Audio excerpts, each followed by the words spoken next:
Сәлем құрметті көрермендерім. Бүгін бізде Present Simple'дың 24-ші сабағы болады. Яғни осы 21-ден 22-ші сабаққа дейін біз Present Simple әрекет жоқтарға қараған едік. Яғни осы видео серияның басында теория болған еді, содан кейін бір 20 шақты 18 шақты практикаға арналған видеолар болды. Present Simple ішінде Present Simple әрекет жоқ сөйлемдерге. Ал енді мына өткен сабақта 23-ші сабақта біз Present Simple әрекет барға көшкен едік. Сонымен теориясын түсіндіріп кеткен едім. Сол үшін егер де сіз мына әрекет жоқ, әрекет бар деген терминдарды түсінбей жатсаңыз, Present Simple не екенін түсінбей жатсаңыз, сіздерге өте қатты насихаттаймын. Алғашқы видеолардан асықпай күн сайын бір видеодан көріп, үй тапсырмаларын жасап отырғанға. Сонда сіздерге зор пайда болады. Материалды аттап кетсеңіз, білмей жатып аттап кетсеңіз, онда көп түсініспеушіліктер болады, шатасасыздар. Ал әрине жақсы білсеңіздер, онда алдыға қарай жылжи бересіздер. Сол бастайық. Бүгін 24-ші сабағымызда бізде практика болады. Практика жаңадан қосылып жатқан адамдарға түсіндіре кетейін. Практика дегеніміз қалай? Мен сіздерге қазақшасын берем, содан кейін сіз сол сөйлемді ағылшынша айтасыздар. Бұл видеоны міндетті түрде осылай экранға қарап көріп отырудың қажеті жоқ. Бұл осы видео сериясын тыңдап жүрсеңіз болады. Жүгіріп бара жатып, мысалы, айдап бара жатып, автобуста кетіп бара жатып, болмаса просто жатып демалып жатқанда тыңдап отырсаңыздар болады. Яғни бұл осы видеолардың мақсаты сіздерге практиканы енгізу. Теориядан бөлек теорияны түсінесіздер, содан кейін практика жүзінде сол теорияда түсінген грамматикалық материалдарды практикаға енгізу, сол сөйлеу. Әрине, екі адам болып сөйлегенге не жетсін, басқа адаммен ағылшынша, бірақ көбімізде мысалы қастарымызда ағылшынша сөйлейтін адамдар жоқ, болмаса мүмкін басқа деңгейде болады, бізден жоғары, бізден төмен. Сол үшін өздеріңіз практика осындай жүзінде асырасыздар. Енді практика қалай жұмыс жасайды? Осы методика.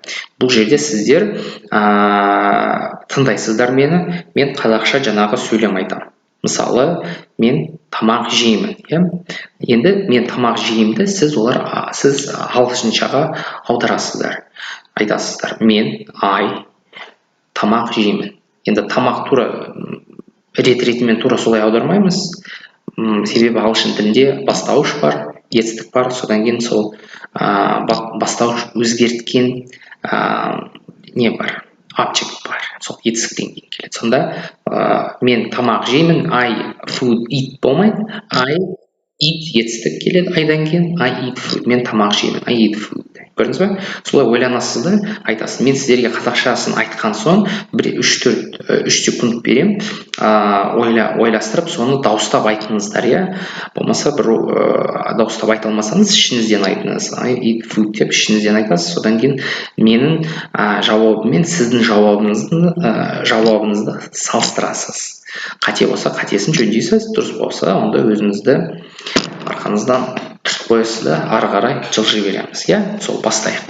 Ең бірінші сөзіміз, мен жұмыс жасаймын. Қалай болады? Айтып көріңіздер. Мен жұмыс жасаймын.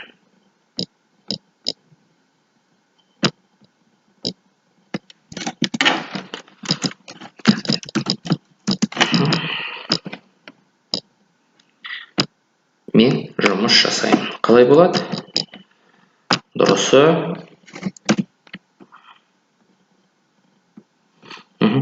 Дұрысы.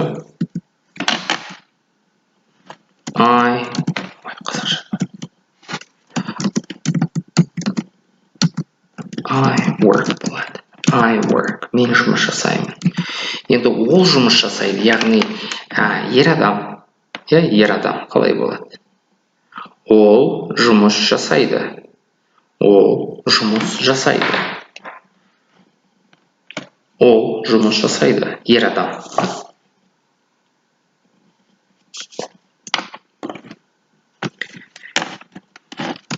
He works. Ол жұмыс жасайды. He works. Yeah? He works. Ол жұмыс жасайды. Келесі. Олар телевизор көреді. Олар телевизор көреді. Олар телевизор көреді. Қалай болады?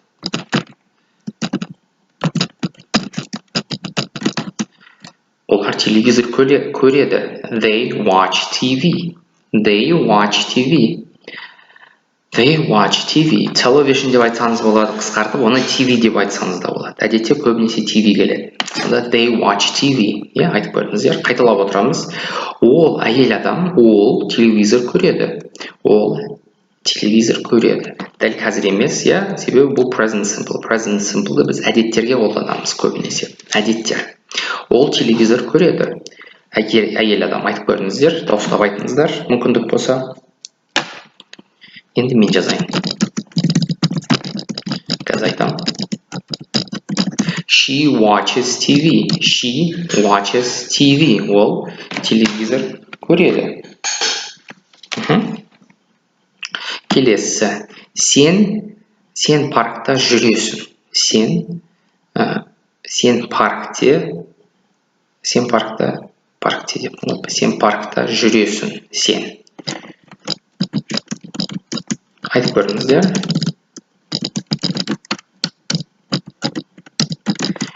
You walk in the park. You walk in the park. You деген сенді білдіреді.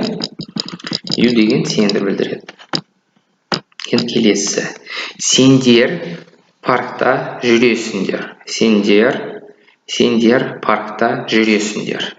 Сендер паркта жүресіңдер. Қалай болады? Сендер паркта жүресіңдер. Сендер паркта жүресіңдер.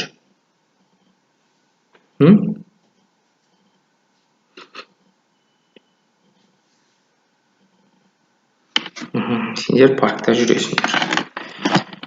You walk in the park. Сендер паркта жүресіңдер. You walk in the park. Сендер паркта жүресіңдер. Көрдіңіз бе? You walk in the park. Сендер паркта жүресіңдер. Сонда ағылшын тілінде мынау сен паркта жүресің, ал бұл болса сендер. Екеуі де бір сөз, бірақ екі түрлі мағына беріп тұр, шатаспаймыз, біліп жүреміз. Сонда контекстқа қараймыз. Айырмашылығын қалай білеміз деп жатады.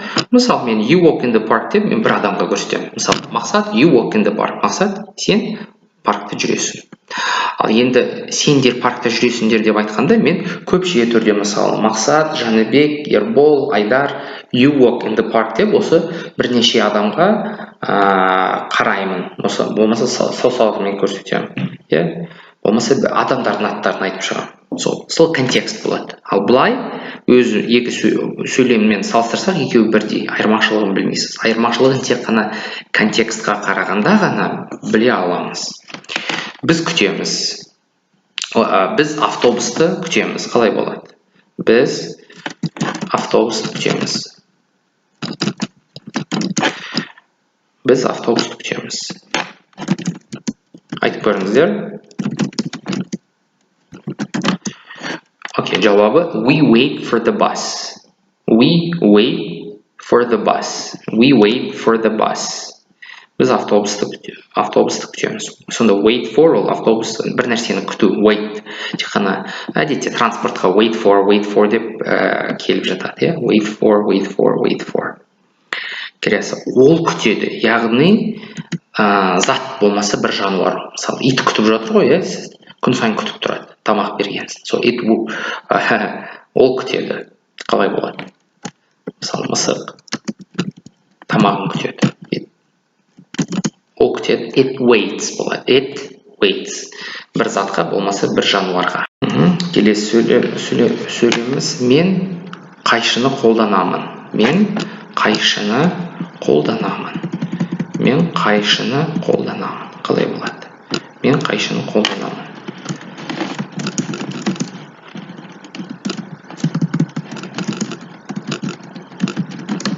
I use the scissors. I use the scissors. Мен қайшыны қолданамын. I use the scissors. Мен қайшыны қолданамын. Мен қайшыны қолданамын. I use the scissors. Scissors. Қайталаймыз. Scissors. Олар бұрышта күтеді. Мысалы, күн сайын мен оларды мектепке алып кетемін, мысалы, көршілердің балаларын, иә, машинамен. Сол кезде олар бұрышта күтіп тұрады. Олар бұрышта күтеді, олар бұрышта күтіп тұрады. Күн сайын, дәл қазір емес. Сонда олар бұрышта күтіп тұрады. Бұрышты қалайдан, иә? Білмейсіздер ма бұрыш? Мысалы, көшенің бұрышында, иә? Олар бұрышта күтіп тұрады. They wait at the corner. Байқасаңыздар, сөйлемдер ақырындап қиындап бара жатыр, иә? Мен солай кішкене жаңа сөздер қосып жатыр, мысалы, corner, scissors деген сияқты.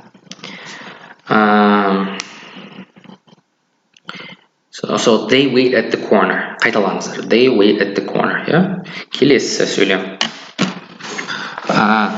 Мен машинамды бұрамын. Мен машинамды, көлігімді бұрамын. Мен көлігімді бұрамын.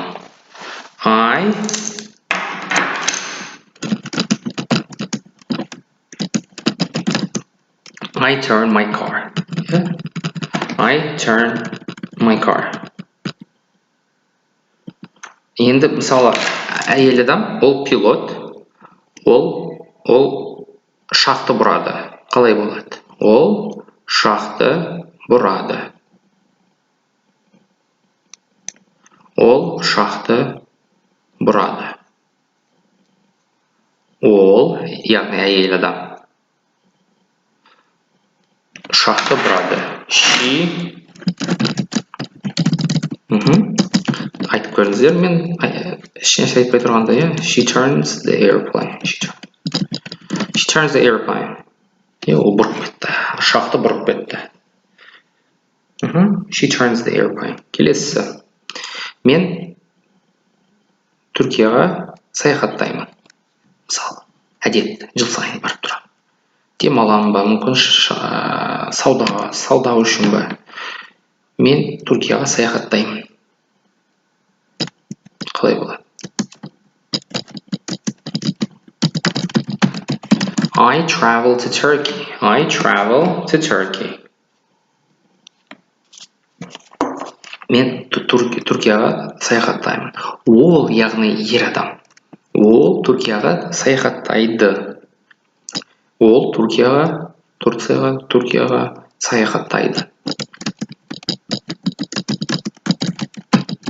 He travels to Turkey. He travels to Turkey. He travels to Turkey.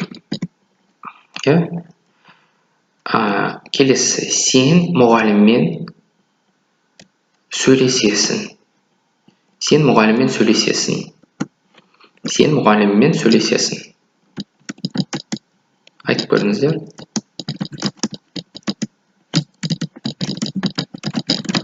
You talked with the teacher. You talked with. Біреумен дегенде with болады, иә? С деген сияқты орыс тілінде. Я разговариваю с преподавателем. С. Мұғаліммен. Мен. You talk with the teacher. Сендер сыныпта сөйлейсіңдер. Сыныпта сөйлейсіңдер. Сендер, көпше түрде келіп тұр, сендер сыныпта сөйлейсіңдер.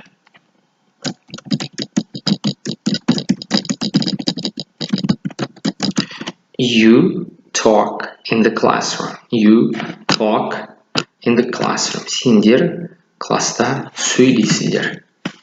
Сендер класста сөйлейсіңдер. You talk in the classroom.